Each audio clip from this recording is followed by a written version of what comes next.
Sir வந்து எனக்கு வந்து நான் காலேஜ் படிக்கிறதுலேருந்தே எனக்கு ஒரு பெரிய இன்ஸ்பிரேஷன். அவர் ஒரு வாட்டி எங்களுக்கு ஒரு மூட் கோர்ட் காம்படிஷனுக்காக வந்து செலெக்ஷன் கமிட்டியில் வந்து சார் வந்து ஒரு சீஃப் கெஸ்டாக வந்திருந்தாங்க. அப்போ நாங்கள் வந்து மூட் கோர்ட்டில் நானும் ஒரு ஒன் ஆஃப் தி பர்சன். அதில் வந்து நான் வந்து ரன்னர் அப், ஆக்சுவலி வின்னர் கிடையாது. ஸோ அப்போ அவர் என்னை வந்து கூப்பிட்டுட்டு கொஞ்சம் வாங்க. நான் வந்து ரொம்ப டல்லாக இருந்தோம், எங்கள் டீமே ஃபுல்லாக டல்லாக இருந்துச்சு. அப்போ சார் என்னை கூப்பிட்டுட்டு என்கிட்ட வந்து சொன்னார், ஏன் இவ்வளோ சேட் அப்படின்னாரு. அவருக்கு கண்டிப்பாக என்னதான் ஞாபகம் இருக்கிறதுக்கு சான்ஸே இல்லை. ஏன் இவ்வளோ சேடாக இருக்கிறீங்க, நீங்கள்லாம் ஒரு 3 பேர் இங்கே வாங்க அப்படின்னாங்க. நாங்கள் அங்கே போய் நிற்கிற டைம் சார் இருந்தாலும் உடனே சொன்னாங்க, அவங்க இன்னைக்கு வின்னர், நீங்கள் இனி ஃபியூச்சரில் எல்லாமே நீங்கள் தான் வின்னர் அப்படின்னாங்க.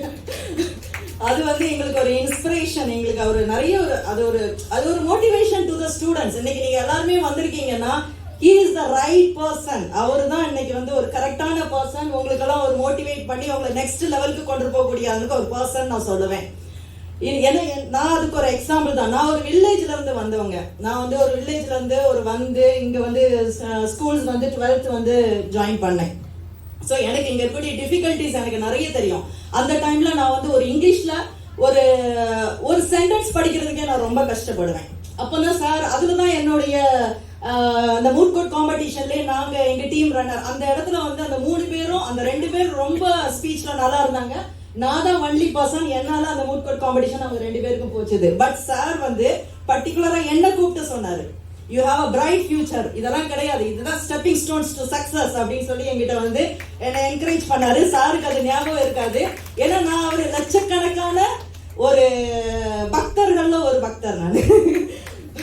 அவ்வளவுதான் நான் சிம்பிளா சொல்லணும். ஆனா அதை விட ஒரு படினா அவர் இன்னைக்கு சிரிச்சுக்கிட்டு சந்தோஷமா ஒரு நிதியாஸ் நரசரா இருந்து அவரை அழகு பார்த்த ஒரு பெண்மணி இருக்காங்க, அவங்கதான் அவங்க மனைவி. அந்த மனைவின்னு ஒருத்தவங்க இல்லை அப்படின்னு சொன்னா சார் இன்னைக்கு இந்த லெவல்ல இருப்பாங்களாங்கிறது எனக்கு தெரியல. ஸோ அதை நான் வந்து எல்லா ஒரு ஆம்பளைங்களும் அதை அக்செப்ட் பண்ணணும்னு நான் விரும்புவேன் எப்பவுமே, எல்லா சைட்லையுமே. நான் வந்து நான் ஒரு ஃபீமேல் சொல்லிட்டு நான் வந்து நான் அதை பேச வரல. ஜென்ரலா ஒரு மேல், எல்லா மேலுக்கான சக்சஸ்க்கு பேக் சைடும் ஒரு ஃபீமேல் இருப்பாங்க. ஒரு ஃபீமேலோட சக்சஸ்க்கு எல்லா ஃபீமேலோட சக்சஸ்க்கு பேக் சைடும் ஒரு மேல் இருப்பாங்க. This is the concept. இங்க நான் சாரை பாக்குறேன், சார் பக்கத்துல மேடம் வந்து அமைதியா சைலண்டா உட்கார்ந்துட்டு இருக்காங்க. அவரை புகழ்ற டைம் அவங்க ஃபேஸ்ல கிடைக்கக்கூடிய அந்த ஒரு பிரைட்னஸ் நம்ம பாக்குற டைம் மனசுக்குள்ள அவ்வளவு சந்தோஷமா இருக்கு. ஏன்னா அவங்க வந்து மேட் பண்ண ஒரு பர்சன் தான் சார். குழந்தையா இருக்க டைம் பேரண்ட்ஸ் நம்மளை படிக்க வச்சிருவாங்க. அடுத்த 2வது ஸ்டேஜ் நீங்க வரும்போது வந்து நமக்கு ஹஸ்பண்டா ஒய்ஃபா அப்படின்னு வருவாங்க. ஸோ நெக்ஸ்ட் ஸ்டேஜ் அப்படின்னு வரும்போது கல்யாணம் ஆயிடுச்சுன்னு சொன்னா ஒரு மேல் ஆகட்டும் ஒரு ஃபீமேல் ஆகட்டும் செகண்ட் ஸ்டெப்புக்கு மேல போகணும் அப்படின்னு சொன்னா அதுக்கு முழு காரணம் நம்ம பேக் போன்ல இருக்கக்கூடிய ஒரு ஹஸ்பண்டோ ஒரு ஒய்ஃபோ மட்டும்தான் இருக்க முடியும். அதுதான் இதோடைய ஒரு கான்செப்ட். அதனாலதான் சார் கிட்ட நான் சொல்றேன், சார் நான் தப்பா நினைச்சுக்காதீங்க. ஸோ இது சார் வந்து நிறைய விஷயத்துல நான் அவரை வந்து மீட் பண்ணியிருக்கேன், நிறைய விஷயங்கள்ல நான் பார்த்துருக்கேன். ஆனால் சாருக்கு என்ன வந்து சுத்தமா ஞாபகமே இருக்காது. ஏன்னா சார் வந்து பாத்தீங்கன்னா அவர் வந்து ஒரு ஃபேமஸ் ஒரு ஜஸ்டிஸ்லேயே ஒரு ஃபேமஸ். அவர் என்னன்னு கேட்டீங்கன்னா அவர் வந்து அவருடைய ஜட்ஜ்மெண்ட்லாம் பாத்தீங்கன்னா ஒரு எக்ஸம்பிளரியா இருக்கும், ஒரு எத்திக்ஸ் இருக்கும். அவர் வந்து சட்டத்தை மட்டும் பின்பற்றி ஒரு ஜட்ஜ்மெண்டா நான் கொடுத்து நான் பார்த்ததே கிடையாது. அவரோட ஜட்ஜ்மெண்ட்ஸை நான் நிறைய ஃபாலோ பண்ணியிருக்கேன். இன்னைக்கு நான் இங்க நிக்கிறதுக்கு ஒரு முக்கியமான ஒரு ரீசன் அவருடைய ஜட்ஜ்மெண்ட்ஸை நான் ஃபாலோ பண்ணது கூட ஒரு ரீசன் நான் சொல்ல வருவேன் சார். ஏன்னா நீங்க உங்களோட ஜட்ஜ்மெண்ட்ஸ் நான் பாக்குற டைம் நீங்க எல்லாமே வந்து பாத்தீங்கன்னா மகாபாரதம், ஒரு பகவத்கீதை, ஒரு எப்படி பாத்தீங்கன்னா ஒரு புராதன அடிப்படையிலேயே வந்து அவர் வந்து அதுல அவருடைய மனித நேயம் மனிதாபிமானம் நிறைய தெரியும். அதெல்லாம் நாங்க பார்த்து படிச்சோம். நான் வந்து ஜென்ரலி நான் படிக்கிற டைமே சொல்றேன், இல்ல சாரோடைய இது எனக்கு ஜட்ஜ்மெண்ட்ஸ் கொடுங்கன்னு சொல்லி நான் கேட்டு வாங்கி படிச்சு நான் நிறைய விஷயங்கள்ல வந்து நான் ஃபாலோ பண்ணி இன்னைக்கு இந்த லெவல்ல நிக்கிறேன்னா அதுக்கு அவர் சார் ஒரு ஒன் ஆஃப் தி ரீசன் எனக்கு. ஸோ இது வந்து சாரை பத்தி நான் சொல்லணும்னு சொல்லிட்டு இங்க பர்டிகுலரா நான் இந்த ஒரு ரீசனுக்கு இங்க வந்திருக்கேன். செகண்ட் திங் வந்து என்னன்னு கேட்டீங்கன்னா அவர் வந்து ஒரு ஸ்டூடெண்ட்ஸ்க்கு வந்து அவருக்கு குழந்தைங்கன்னா ரொம்ப பிடிக்கும். அவர் வந்து ஹீஸ் எப்படி சொல்றது ஒரு ஒரு ஸ்டூடெண்ட்ஸ் ஆகட்டும் ஒரு மகளிர்கள் ஆகட்டும் இது எல்லாம் பாத்தீங்கன்னா அவருக்கு ஒரு ரெஸ்பெக்ட் தனியா இருக்கும் அவங்க கிட்ட. அது எப்படி நம்மளால சொல்ல முடியாது. ஒருத்தங்க நம்ம போறோம்னு சொன்னா அது தன்னாலே ஒரு மகளிரா இருந்தா அதுக்கான ஒரு கைண்ட்னஸ் அவங்களுடைய சைட்ல இருந்து அவங்களுடைய டிஃபிகல்ட்டிய பார்த்து கூட இருக்கக்கூடிய ஜட்ஜஸ் கூட கம்ஃபர்டபுளா ஃபீல் பண்ணக்கூடிய ஒரே ஹியூமன் பீயிங் அவர் தான். அவரு நிறைய ஜட்ஜ்மெண்ட்ஸ்ல இந்த பகவத்கீதையை நிறைய கோட் பண்ணுவாரு. சோ பகவத்கீதையோட கிருஷ்ணருடைய ஒரு ஜட்ஜ்மெண்ட்ல வந்து அவர் சொல்லியிருப்பாரு. கிருஷ்ணர் வந்து சொல்லுவாரு, நீ வந்து தவறு செஞ்சிருக்க, ஓகே நான் ஒத்துக்கிறேன், பட் அதே நேரத்துல அந்த தவறின் அடிப்படையை நீ பார்க்கும்போது அந்த தவறு தவறில்லாத மாதிரி தெரிகிறது. சட்டப்படி இது தவறாக இருந்தாலும் நியாயப்படி இது சரியாக தெரிகிறது அப்படின்னு சொல்லிட்டு அவங்களுக்கு கொடுக்க வேண்டிய எல்லா அதை ஜட்ஜ்மெண்ட்ஸ் அதை பேஸ் பண்ணியே அவர் கொடுப்பார். மனிதாபிமானம் உள்ள ஒரு மகா பெரிய மனிதர் அப்படிதான் நான் சொல்லுவேன். ஏன்னு கேட்டீங்கன்னா இன்னொரு விஷயம் அவரை பத்தி நான் வந்து உங்ககிட்ட சிம்பிளா ஒரு விஷயம் சொல்லிக்கணும்னு ஆசைப்படுறேன். அவர் வந்து பாத்தீங்கன்னா நம்ம வந்து தர்மர் நம்ம கேள்விப்பட்டிருப்போம். சோ தர்மர் வந்து நீதிக்கு மறுபெயர் யாருன்னு கேட்டீங்கன்னா நம்ம தர்மர் சொல்லுவோம். எல்லாருக்குமே தெரியும் தர்மர் யாருன்னு சொன்னா. சோ இன்னைக்கு நம்மளுடைய இந்த உலகத்துல வாழ்ந்துகிட்டு இருக்க நம்ம கண் முன்னாடி வாழ்ந்துட்டு இருக்கக்கூடிய ஒரு மனிதர் நம்ம கற்பகம் விநாயகர் சார். அவர் பேரை சொல்றது கூட நமக்கு எந்த தகுதி, எனக்கு தகுதி இல்லைன்னு நான் நினைப்பேன். பட் வேற வழி கிடையாது. அந்த நிதியரசர் பேரை நான் சொல்றதுக்கு நான் ரொம்ப பெருமைப்படுறேன். இன்னைக்கு ஸ்டூடெண்ட்ஸ் எல்லாரும் வந்திருக்காங்க. ஆனா சார் வந்து இன்னைக்கு மீட்டிங்ஸ் அட்டன் பண்றதுக்கான நான் நக்கீர சங்கத்துக்கு மூலமா பண்ற டைம்லயும் என்ன மீட்டிங், குழந்தைங்களா நான் வரேன், மத்த எந்த விதமான ஒரு ஆடம்பரத்திற்கும் விரும்பாத ஒரு மனிதர் நம்ம ஜஸ்டிஸ் மாண்புமிகு கற்பகம் விநாயகர் சார் அவரு. அவ்வளவுதான் நான் சொல்லுவேன். இது அவரை பத்தி சொல்லணும்னா நிறைய சொல்லிக்கிட்டே இருக்கலாம். இன்னைக்கு ஃபுல்லா நான் பேசிக்கிட்டே இருப்பேன் நான். ஸோ இன்னொரு விஷயம் என்னன்னு கேட்டீங்கன்னா, என்ன பத்தி உங்களுக்கு எல்லாரும் ஒரு மோட்டிவேஷனல் ஸ்பீச்னு சொல்லி பாஸ்கர் சார் சொன்னாரு. நான் வந்து யாரோட கதையை எடுக்கல. ஸோ என்னோட கதையை நான் எடுத்துக்கிறேன், ஓகேங்களா? நான் வந்து ஒரு வில்லேஜ்ல பிறந்தேங்க. நான் ஒரு ரொம்ப ஒரு ஆர்டினரி வில்லேஜ்ல பிறந்தேன். நான் 12th கொண்டு வந்து இங்க என்ன வந்து ஸ்கூல்ல கொண்டு வந்து எங்க பேரண்ட்ஸ் எல்லாம் சேர்ந்து இங்க வந்து எடுத்து என்ன கொண்டு சேர்த்து விட்டாங்க. நான் 12th படிக்கிற டைம் ஒரு இங்கிலீஷ் மீடியம். எங்க ஊர்ல எல்லாம் பாத்தீங்கன்னா இங்கிலீஷ கூட தமிழ்ல சொல்லி கொடுப்பாங்க. எப்படி இங்கிலீஷ கூட தமிழ்ல சொல்லி கொடுப்பாங்க. அந்த மாதிரி ஒரு ஸ்கூல் பேஸ்ல இருந்து நான் வந்திருக்கிறேன். எனக்கு ஒரு சென்டென்ஸ் வந்து இங்கிலீஷ்ல பேச தெரியாது.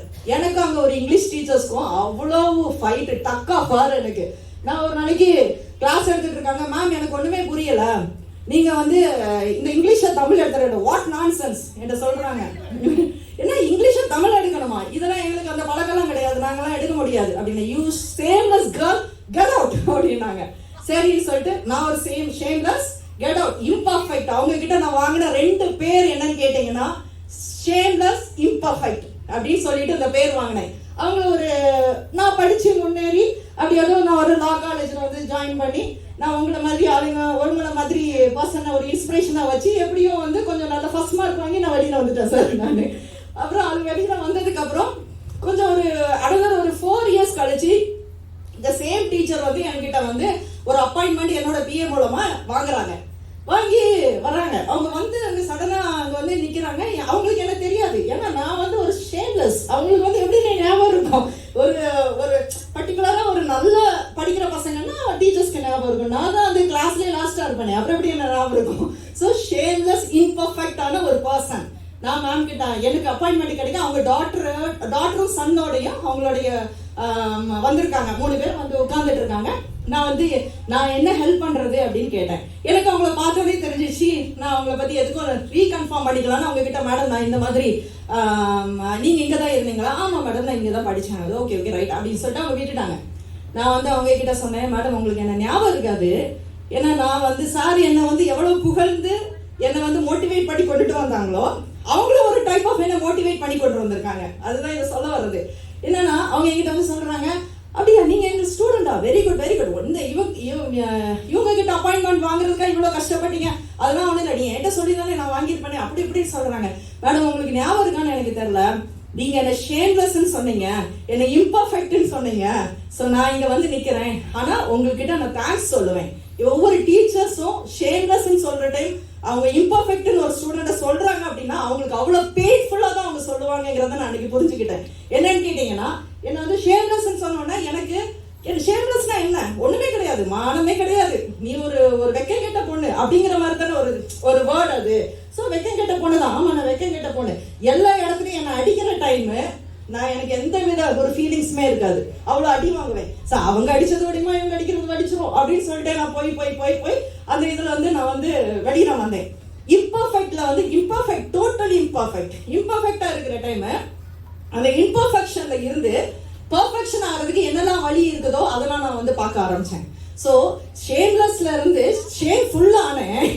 அப்புறம் இம்பர்ஃபெக்ட்ல இருந்து பர்ஃபெக்ட் ஆகி இன்னைக்கு இந்த ஸ்டேஜ்ல இருக்கிறேன். மேடம் நீங்க எனக்கு அது கொடுத்தீங்க, அந்த அதனால இந்த ரெண்டையும் வச்சுட்டு நான் கீப் கோயிங் ஆன் சொல்லிட்டு நான் போய்கிட்டே இருந்தேன். This is the spirit. அவங்க வந்து இன்னைக்கு நான் சொல்றேன், உங்க ஸ்டூடெண்ட்ஸ் எல்லாம் அவங்க எவ்வளவு பெயின்ஃபுல்லா ஒரு டீச்சர்ஸ் வந்து ஒரு ஸ்டூடெண்ட்டை வந்து திட்டுவாங்கங்கிறத நான் வந்து என்னுடைய 25 வயசு 30 வயசுல தான் எனக்கு புரிய வந்துச்சு. குழந்தைகளே, நான் உங்ககிட்ட சொல்றது இந்த ஒரு சின்ன சிம்பிளான ஒரு ரீசன் தான். எல்லாருமே சொல்லுவாங்க, அப்துல் கலாம் சார் சொல்லுவாரு, டீச்சர்ஸை வந்து ரெஸ்பெக்ட் பண்ணுங்க அப்படின்னு சொல்லுவாங்க. டீச்சர்ஸ் வந்து நம்மளுடைய செகண்ட் பேரண்ட்னு சொல்லுவாங்க. பட் நான் என்ன சொல்லுவேன்னா, அவங்க தான் உங்க பேரண்ட். புரியுதுங்களா? அவங்க தான் உங்க பேரண்ட். ஏன்னா உங்களுடைய முக்கியமான மேக்ஸிமம் டைம்ஸை நீங்க ஸ்பெண்ட் பண்ணக்கூடிய இடம் வந்து என்னன்னு கேட்டீங்கன்னா உங்களுடைய ஸ்கூல்ஸ். நீங்க படிக்கணும். நான் படிக்க கூடாதுன்னு சொன்னதுன்னா நான் அவர் தப்பா வந்து அதை வந்து மாத்தி சொல்லியிருக்காரு. நான் படிக்க கூடாதுன்னு சொல்ல, கஷ்டப்பட்டு படிக்காதீங்க, எல்லாரும் இஷ்டப்பட்டு படிங்கன்னு சொன்னேன். So this is the word I use there. But என்னன்னா அது வந்து கொஞ்சம் வேற மாதிரி ட்விஸ்ட் ஆகி நான் படிக்கக்கூடாதுன்னு சொல்லிடுவாங்க. ஸோ டீச்சர்ஸ் எல்லாரும் நாளைக்கு கொடியை பிடிச்சிட்டு எனக்கு அகேன்ஸ்டா வந்துருவாங்க. ஸோ அது இல்லை, கஷ்டப்பட்டு படிக்காதீங்க, இஷ்டப்பட்டு படிங்க அப்படின்றது தான். ஏன்னா அந்த ஒரு இஷ்டப்பட்டு படிக்கிற டைம் வந்து என் பையன் சொல்லுவான் என்கிட்ட, அம்மா எனக்கு இந்த சினிமா பாட்டெல்லாம் நல்ல ஞாபகம் இருக்குமா, ஆனால் சயின்ஸ் ஒண்ணுமே தெரிய மாட்டேங்குதுமா, சினிமா பாட்டு மாதிரி எனக்கு சொல்லிக் கொடுமான்னு குட்டி பிள்ளையா இருக்கட்டும் என்கிட்ட சொல்லுவான். ஸோ நான் அவனுக்கு கூட உட்காந்து அந்த சினிமா பாட்டு கூட ஏதாவது ஒரு ரீசன் வச்சு எடுத்து அவனுக்கு நான் சொல்லி கொடுத்துருக்கேன். இன்னைக்கு அவன் அண்ணா யூனிவர்சிட்டியில ஃபர்ஸ்ட் இயர் படிக்கிறான். ஸோ அது என்னன்னு கேட்டீங்கன்னா, அந்த குழந்தைங்களுக்கு கூட போய் அப்படி நம்ம வந்து சொல்லி கொடுக்குற ஒரு விதம் ஒரு டீச்சர்ஸ். இன்னொரு டீச்சர்ஸ் என்ன மாதிரி ஹர்ட் பண்ணி வளர்த்து விடுற டைம் அவங்க கண்ணில் நான் பார்த்த சந்தோஷத்துக்கு ஒரு ஈடே கிடையாது. ஸோ அன்னைக்கு என்ன வந்து அவங்க ஹர்ட் பண்ணாங்க, என்னை கஷ்டப்படுத்தினாங்க. ஸோ இன்னைக்கு நம்ம வந்து பெரிய லெவல்ல வந்து நிக்கிற டைம் நான் வந்து கனவு, எனக்கு எங்க அப்பா என்கிட்ட கேட்பாரு ஒரு விஷயம் எப்பவுமே, டேய் நீ தான் நல்ல ஒரு லெவலுக்கு வந்துட்டியே, இதுக்கப்புறம் உனக்கு என்னடா வேணும் அப்படின்னு எங்க அப்பா என்கிட்ட கேட்பாரு. நான் சொல்லுவேன், ஏன்னா இது வந்து சார் என்கிட்ட சொன்ன ஒரு விஷயம், அதை நான் எனக்கு சொல்றேன். என்கிட்ட சொல்லுவாரு, அதாவது என்னுடைய இது வந்து என்னுடைய ஆசை என்னன்னு கேட்டீங்கன்னாப்பா, மை லிமிட் இஸ் ஸ்கை. நான் எவ்வளவு நாளும் எனக்கு அது அடக்கமே கிடையாது. எனக்கு எவ்வளவு ஓடணுமோ நான் அவ்வளவு ஓடுவேன். லிமிட் இஸ் ஸ்கை அப்படின்னு சொல்லி கொடுத்தது வந்து சார் வந்து எங்களுடைய இடத்துக்கு வந்து எங்களுடைய காலேஜ்ல வந்து அவர் கொடுத்த ஸ்பீச்ல இதெல்லாம் வந்து அவர் சொன்னது எனக்கு இன்னும் ஞாபகம் இருக்கு. சார் ஒண்ணு இதெல்லாம் வந்து என்னுடைய நான் சாரை பாக்குற டைம் சாருக்கு இன்னைக்கு வந்து ஒரு எந்த கூட்டத்துல வச்சு நான் சாருக்கிட்ட ஒரு மன்னிப்பு கேட்டுக்கணும். இன்னைக்கு 10:30க்கு ப்ரோக்ராம், நான் ஒரு 12:30க்கு வந்தேன். அதுக்கு ஒரே ரீசன் என்னன்னு கேட்டீங்கன்னா, நான் கொஞ்சம் சாய்பாபா பக்தர் சார். நான் ஒரு 2 hours மௌன விரதம். சாருக்கிட்ட வந்தா என்கிட்ட பேசணும். நான் சாரை பார்த்தேன்னா நான் அவர்கிட்ட ஒரு பேசணும். எனக்கு பேசாம இருக்கிறது எனக்கு என் மனசுக்கு வந்து எனக்கு ஒத்து போகல. அதுக்காக 2 hours இங்க வெயிட் பண்ணி நின்றுட்டு இங்க வந்து நான் 12:30க்கு இங்க வந்து ரீச் ஆனேன் sir. Very sorry for that. So இன்னொரு விஷயம் என்னன்னா, குழந்தைங்களுக்கு இன்னொரு சின்ன ஒரு விஷயம் சொல்லிடுறேன். நம்மளாம் சொல்றோம்ல, நம்மளாம் பேரண்ட்ஸ் சொல்றோம்ல, பேரண்ட்ஸ்க்கெல்லாம் நாங்க பேரண்ட்ஸ் எங்களுக்கு எல்லாமே தெரியும், உங்களுக்கு என்ன தெரியும் அப்படின்னு நம்ம கேட்கிறோம். ஆனா குழந்தைங்களுக்கு தெரியிற விஷயத்துல 10% நமக்கு தெரியாது. இதை ஒத்துக்கணும். இன்னைக்கு குழந்தைங்க இருக்கக்கூடியதுல வந்து அவங்களுக்கு இருக்கக்கூடிய பிரில்லியன்ஸ் இல்ல, பேரண்ட்ஸ்க்கு ஒண்ணுமே தெரியாது. அவ்வளவுதான். ஒரு 10% நீங்க வந்து ஏதாவது ஒரு சப்ஜெக்ட் பத்தி குழந்தைங்கள்ட்ட கேளுங்க, அவங்க ஃபிங்கர் டிப்ஸ்ல வச்சுப்பாங்க. நம்மளுடைய ஜெனரேஷன் நம்ம ஏன் வந்து பெற்றோர் சொல்றாங்க, அவங்க கிட்ட இருந்து நாலேஜ் பெறதுக்காக தான் நமக்கு பெற்றோர். நமக்கு பேரே அதுதான், பெற்றோர்ங்கிற பேர் வந்து நம்ம நாலேஜ் கெயின் பண்ணோம் அவங்க கிட்ட இருந்து. குழந்தைங்கனாலும் சரி, குழந்தைங்க சொல்றது நம்மளும் பேச்சு கொடுத்து கேட்டோம்னா குழந்தைங்க தன்னாலே நம்ம பேச்சை கேட்டுட்டு வருவாங்க. குழந்தைங்களுக்கு வந்து ஒரே ஒரு விஷயம் என்னன்னா, அவங்களுக்கு அவங்க போக்குல விட்டு அவங்கள அப்படியே பிடிக்கணும். அது ஒண்ணுதான். அவங்கள கொஞ்சம் ஃப்ரீயா விடணும். அவங்க வந்து படிக்கிறத வச்சு நம்ம திணிக்க கூடாது. நான் வந்து திணிப்புக்கு நான் ஜஸ்ட் அகேன்ஸ்ட் பர்சன். நான் வந்து ஒரு லாயரு, ஆனால் நான் ஒரு அட்வொகேட்டு. நான் வந்து என் பையனை போய் கண்ணா நீ வந்து ஒரு லா படிடா அப்படின்னு சொன்னான். அம்மா நீ லாயரா இருக்கு, நீ எப்ப தாத்தா மாதிரி நீ வந்து ஒரு ப்ரொஃபஸர் ஆனியா? இல்ல நீ வந்து லாயரா தான். நான் அதே மாதிரி என்னையும் நீ கம்பல் பண்ணாது, என்னோட இஷ்டத்துக்கு விடு அப்படின்னு. நான் ஒரு இன்ஜினியர். ஸோ நான் சொன்னேன், இதை மாதிரி தான் குழந்தைங்கள அவங்க இஷ்டத்துக்கு நம்ம விட்டுட்டோம்னு வச்சுக்கோங்க, அவங்களுக்கு நம்ம தான் ஃபர்ஸ்ட் ஃப்ரெண்ட். என் பையனுக்கு நான் தான் ஃபர்ஸ்ட் ஃப்ரெண்ட். என் பையன் எப்பவுமே சொல்லுவான், அம்மா you are my first friend அப்படிமா. ஏன்னு கேட்டீங்கன்னா, அவனுக்கு அவன் என்ன சொன்னாலுமே ஃபர்ஸ்ட் காலேஜ்ல நடக்கிற விஷயமா இருந்தாலும் சரி, ஸ்கூல்ல நடக்கிற விஷயமா இருந்தாலும் நம்ம கிட்ட சொல்லுவான். ஸோ குழந்தைங்களை பொறுத்த வரைக்கும் நம்ம குழந்தைங்களோடய நம்ம போய் அவங்கள நம்ம வந்து அரவணைச்சு போயிட்டோம் அப்படின்ற பட்சத்துல அந்த குழந்தைங்க வந்து நம்ம கிட்ட ரொம்ப அட்டாச்சா இருப்பாங்க. இன்னைக்கு காந்தி ஜெயந்தி அக்டோபர் 2. ஸோ ஒரு இப்போ வாழ்ற காந்தி கூட இருக்காரு. ஸோ கர்ப்பவனை சார் வாழ்ற காந்தி, இங்க இருக்கக்கூடிய ஒரு காந்தி. ஏன்னா அவருடைய ஜட்ஜ்மெண்ட் பேஸ் பண்ணி நான் சொல்றேன். ஏன்னா இங்க இருக்கக்கூடியவங்களோட எனக்கு கொஞ்சம் கூட ஜாஸ்தியா தெரியுங்கிற ஒரு கர்வத்துல நான் சொல்றேன். ஏன்னா சார் வந்து அப்படிப்பட்ட ஒரு ஒரு தேவர், நீதி அரசருங்கிறதோட அவர் ஒரு நீதி தேவர்னு நான் சொல்லுவேன். அந்த மாதிரியான ஒரு பவர்ஃபுல் பர்சன் அவரு. ஸோ அந்த மாதிரி இருக்கிற டைம் இன்னைக்கு அக்டோபர் 2 இதே தான் அந்த குழந்தைங்களுக்காக நான் அதை லிங்க் பண்ணி சொல்றேன். காந்தி வந்து இன்னைக்கு வந்து நம்மளுடைய ஃபாதர் ஆஃப் தி நேஷன், அது எல்லாருக்குமே தெரியும், அப்படித்தானே? காந்தியாரே ஃபாதர் ஆஃப் தி நேஷன். இன்னைக்கு அக்டோபர் 2 நம்ம எதுக்கு கொண்டாடுறோம்? கரெக்ட், காந்தியோட பர்த்டே கொண்டாடுறோம். ஸோ இன்னைக்கு நம்ம கொண்டாடுறோம்னா அவர் சின்ன வயசுல எவ்வளவு வாழு தெரியுங்களா? அவர் சின்ன வயசுல எவ்வளவு வாழு தெரியுமா? அவர் சின்ன வயசுல எப்படியெல்லாம் பண்ணுவாருன்னு தெரியுமா உங்களுக்குலாம்? குழந்தைங்களுக்கு தெரியுமா? ஸோ சின்ன வயசுல அவர் காந்தி வந்து பாத்தீங்கன்னா ரொம்ப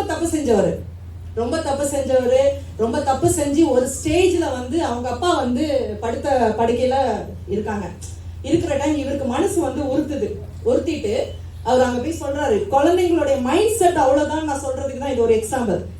போய் அவர் வந்து ஒரு லெட்டர் எழுதி என்ன பண்றாரு, அவங்க அப்பா கிட்ட கொண்டு கொடுக்குறாரு. அப்பா இந்த மாதிரி நான் வந்து இந்த தப்பு பண்ணிட்டேன்ப்பா, நான் இந்த தப்பெல்லாம் செஞ்சுட்டேன்ப்பா, இதெல்லாம் நான் உங்ககிட்ட உங்க முன்னாடியே நான் இப்போ நீங்க இருக்கிற டைமே நான் அதை சொல்லிடணும்னு சொல்லிட்டு நான் நினைக்கிறேன்ப்பான்னு சொல்லிட்டு போய் அதை கொண்டு போய் கொடுக்குறாரு. அது அவங்க அப்பா வந்து பார்த்துட்டு அவர் ஒரு வார்த்தை கூட, ஏன்னா அவர் பயங்கர ஸ்ட்ரிக்ட், அவர் ஒரு வார்த்தை கூட அவர் வாயில இருந்து ஒரு வார்த்தை கூட வரல. அவர் படுத்திருந்தவர் 2 சைட்ல இருந்து கண்ணீர் மட்டும் வந்துச்சு. அந்த கண்ணீரை பார்த்துட்டு காந்தி சொல்றாரு, நம்ம மகாத்மா காந்திஜி சொல்றாரு, அந்த கண்ணீர்ல என் பாவத்தை கழுவனை அப்படின்றாரு. அந்த அளவுக்கு குழந்தைங்க கிட்ட நம்ம வந்து எப்படி இருக்கோங்கிறத பொறுத்து தான். குழந்தைங்க எல்லாம் சொல்ற மாதிரி சொல்லிட்டோம்னு சொன்னா குழந்தைங்க நமக்கு பின்னாடி இருப்பாங்க. வெளியில வந்து என்னைக்குமே எங்கேயும் தேடி போக மாட்டாங்க. நம்ம நடந்துக்கிறது பொறுத்து தான் ஒரு குழந்தைங்களை வந்து நல்ல குழந்தைங்களா ஆக்குறதும் கெட்ட குழந்தைங்களா ஆக்குறதுக்கான ஒரு விஷயம். கல்விங்கிறது வாழ்க்கையில ரொம்ப முக்கியங்கிறத அது நான் வந்து எப்பவுமே படிச்சு சொல்லுவேன். என்னன்னா அந்த குழந்தைங்க வந்து அவங்க இஷ்டப்படி வாழணும் அப்படின்னு அவங்க நினைச்சாங்க அப்படின்னு சொன்னா நல்லா படிக்கணும். இல்ல வேற யாருக்காவது இஷ்டப்படி வாழணும்னு நினைச்சாங்க நீங்க எப்படி வேணாலும் படிச்சுக்கலாம். சோ நீங்க தான் டிசைட் பண்ணும் யாரு மாதிரி நீங்க வாழணும், எப்படி வாழணும் அப்படின்னு சொல்லி. சார் இன்னைக்கு வந்து அவ்வளவு தூரம் பிரைஸ் பண்ணி பேசுறாங்க அப்படின்னு சொன்னா சார மாதிரி நீங்க வரணுங்கிற ஒரு இன்ஸ்பிரேஷன்ல இருக்கணும். சார் என்ன உட்கார்ந்துட்டு இருக்காங்க, சார் வந்து இப்ப எல்லாருமே புகழ்ந்து பேசுறாங்கன்னு சொன்னா சார் எவ்வளவு விஷயங்கள் கடந்து வந்திருப்பாரு சார். ஸோ அந்த மாதிரி சார மாதிரி நம்ம ஆகணும் அப்படின்னு சொன்னா நிறைய எஃபர்ட்ஸ் போடணும், நிறைய சாக்ரிஃபைஸ் பண்ணணும், நிறைய கஷ்டங்களை அனுபவிச்சு கஷ்டங்கள்ல இருந்து வெளியில வர்றதுக்கு ட்ரை பண்ணோம். ஆனா பழைய மாதிரி கிடையாது. இன்னைக்கு இருக்கக்கூடிய ஜெனரேஷன், எங்களை மாதிரியான ஜெனரேஷன் நாங்க பெற்றதுங்கள்ட்டையும் அடி வாங்குவோம், எங்களை பெற்றதுங்கள்ட்டையும் நாங்க அடி வாங்குவோம். அந்த மாதிரியான ஒரு பாவப்பட்ட ஜெனரேஷன் தான் நாங்க இப்ப இருக்கக்கூடிய ஜெனரேஷன். ஸோ அப்படின்ற டைம்ல நான் இந்த மாதிரி குழந்தைங்களும் கொஞ்சம் அண்டர்ஸ்டாண்ட் பண்ணி ஒரு பேரண்ட்ஸை ஒரு சப்போர்ட்டிவா நீங்க போனீங்க அப்படின்னு சொன்னீங்கன்னா லைஃப்ல வந்து நீங்க வந்து ரொம்ப அச்சீவ் பண்ணுவீங்க. அப்துல் கலாம் சொல்லுவாரு எப்பவுமே, தூங்கும் போது காண்பதல்ல கனவு, தூங்க விடாமல் ஒண்ணு ஆக்குகிறது இல்லவா அதுதான் கனவுன்னு சொல்லுவாரு. நீ தூங்கவே கூடாது, தூங்காம அந்த கனவு நினைச்சு நீ தூங்காம உட்கார்ந்துட்டு இருக்கனா அதுதான் வந்து நம்மளுடைய சக்சஸ்க்கான ஃபர்ஸ்ட் ஸ்டெப்பா இருக்கும் அப்படின்னு சொல்லிட்டு அவ்வளவுதான். வேற என்னத்த சொல்லணும் சார்? வேற ஏதாவது எனிதிங் ஏதாவது கேட்கணுமா? போதும் வச்சு போய் உட்காந்துருவீங்கன்னு சொல்லிட்டீங்களா? சரி, okay. Anyway thank you so much. Thank you. All the very best.